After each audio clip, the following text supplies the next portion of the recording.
Hi everyone, I'm Brandon Allinger from Prop Store, and we are doing a socially distanced video piece today to tell you about a very exciting lot that's coming up for sale in our entertainment memorabilia live auction. This is a 1977 and 1978 Darth Vader promotional costume that was made to promote the release of the original Star Wars. When Star Wars was first released, Lucasfilm wanted to have Darth Vader appear at events at places like shopping malls and toy stores to meet with kids in the US and around the world. And when the film first came out, they actually used the screen-used costume for this. They had an actor named Kermit Eller who put the film-used costume, the same one that David Prowse had worn in the movie, on, and he toured, went out and met with the public just to promote the movie.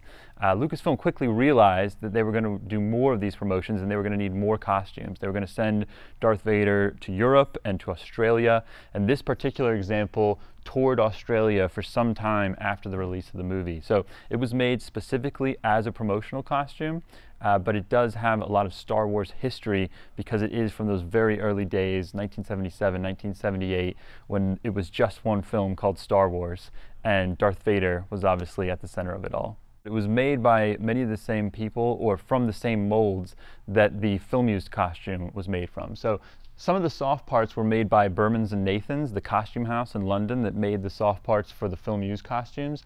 The helmet was made by Rick Baker, the famous special effects makeup artist who also created creatures for the Cantina sequence.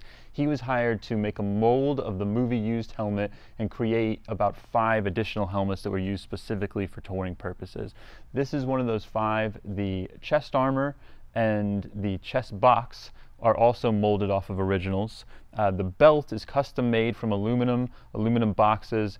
It differs slightly to the one seen in the film, but you can actually look at photos of Darth Vader meeting with kids at the time in these promotional appearances, and you can see this exact belt, or a belt of this exact style, which is slightly different to the movie style, which is very neat.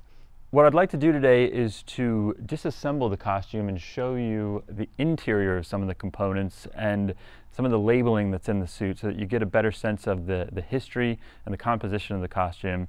Here at Prop Store, we love seeing how things are made. We love seeing the side that you didn't see on camera because it gives you some of the real history of the piece.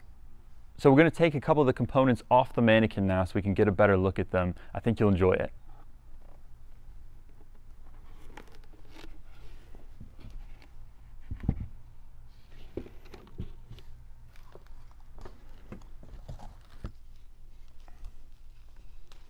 So the first component of the costume that I'd like to show you in greater detail is the helmet.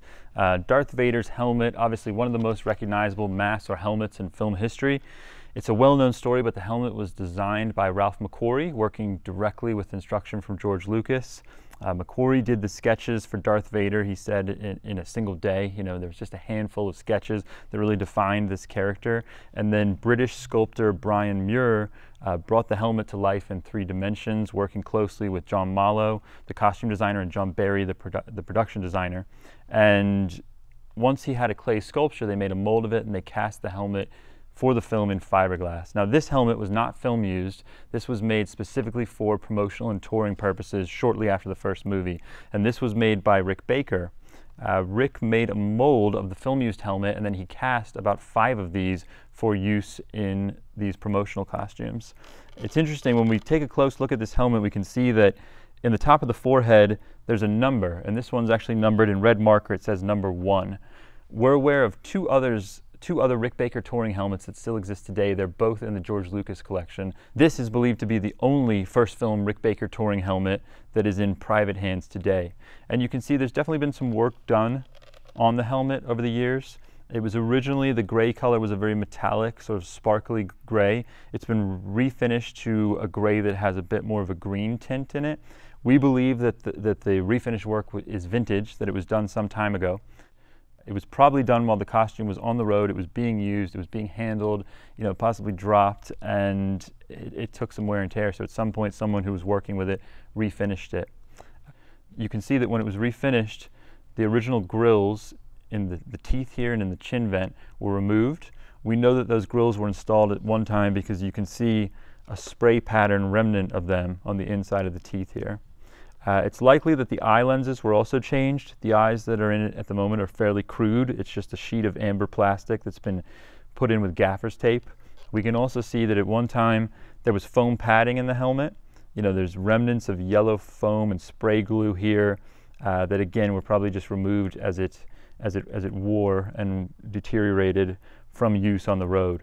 The strap has been refinished a couple of times here. You can see there's a chunk missing out of the side of it. Again, almost certainly from use.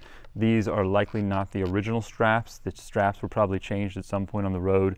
And we also know that the fastening mechanism on the helmet, the clip that's here at the top of the faceplate that attaches to a matching clip inside the dome, that was changed at some point because there are additional holes underneath that clip.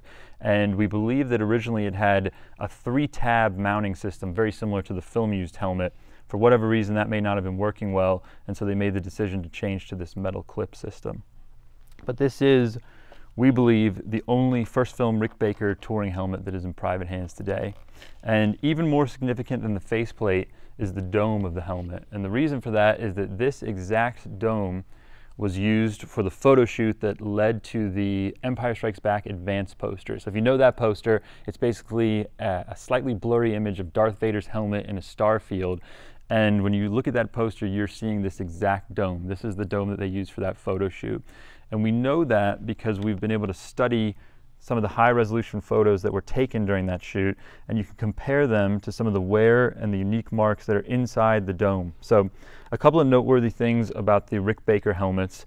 The domes are one of the very few domes in all the Star Wars films and all the Star Wars touring helmets that are cast in a fine weave fiberglass finishing cloth. So it's not the typical fiberglass that you see. It's a much finer weave. It looks like a very tight waffle pattern. And there's a specific mark in this dome. There is a triangle right here, which is actually a little glob of auto body filler. And the paint has cracked away from it now, which makes it really stand out. But when you look at the photographs that were taken in that stills session for the Empire Strikes Back Advance poster, you can see very clearly that exact triangle. And you can see a lot of the other marks, all of which are just waves in auto body filler that's been put inside of it here. They match up exactly to that photograph, and that's what lets us know that this is the exact helmet dome that's on that poster. And that definitely gives it greater significance than if it was just a standard touring costume helmet dome. You know, the fact that you can place it in a period photograph and know exactly what its role was in Star Wars history is really significant for collectors and for fans. And it's just a great piece. I mean, you can see these things are entirely made by hand.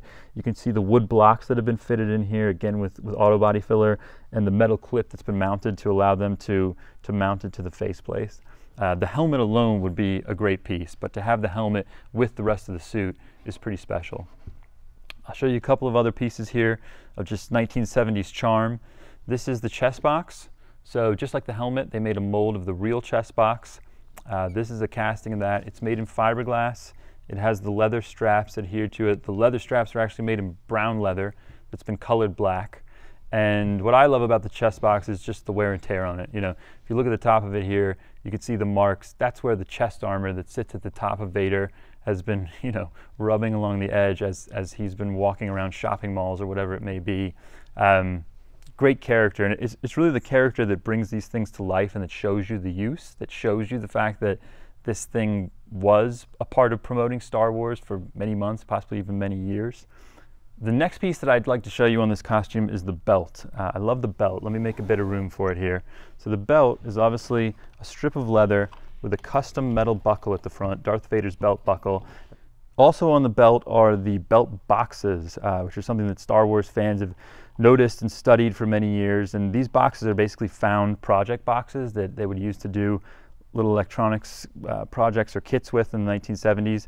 And these have been fitted with various greeblies and lights and electronics. They are not an exact copy of the boxes that were used in the film, but they're very close. And there are actually some photos of Darth Vader promotional costumes, possibly this exact one where you can see belts with this style of boxes. And what I love about this and its wonderful 1970s charm is the electronics are still functional. So there's a large battery pack at the back of it with 4 D-cell batteries. And if I hit this switch, we can see that the lights on this side are actually still operational today.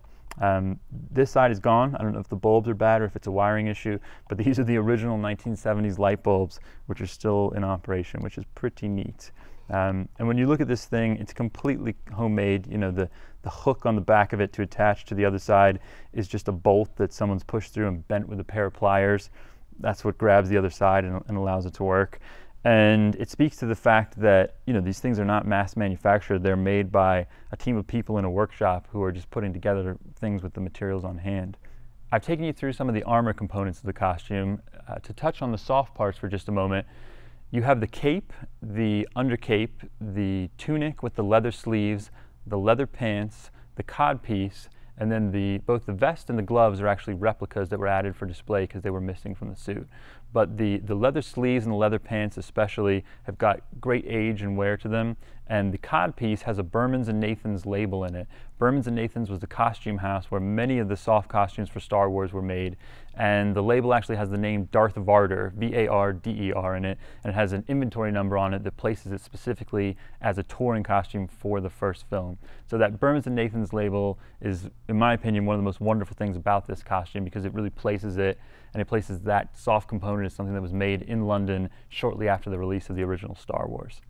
There's one more piece here that I'd really like to show you, and that is the original shipping case. This shipping case has always lived with this Darth Vader touring costume, and you can see stenciled on the front here is the Kerner Company. The Kerner Company was the code word that they used for Industrial Light and Magic at the time because it was located on Kerner Boulevard. They didn't want a bunch of kids and movie fans digging through their dumpsters. It happened a little bit anyways, but they didn't want a lot of attention on the Industrial Light and Magic facility, so they just referred to it as the Kerner Company. And that's the address that's been stenciled on the case here in San Rafael, California. We know that this particular costume was used in Australia. We know it toured extensively through Australia, and you can see some of the flight tags that are on the case here are for cities like Brisbane in Australia. A lot of them have been ripped off. There's a piece of tape here that clearly said Darth Vader at one time. Inside the case is just black foam, older foam that was used to protect the costume as it was being stored.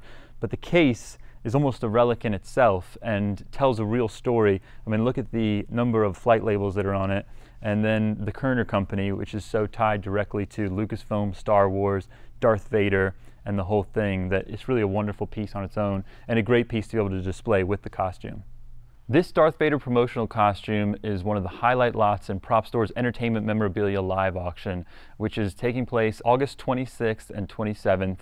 It's a virtual auction. You can bid by telephone or online. This is one of the highlight lots. The estimated sale price is $150,000 to $250,000 US.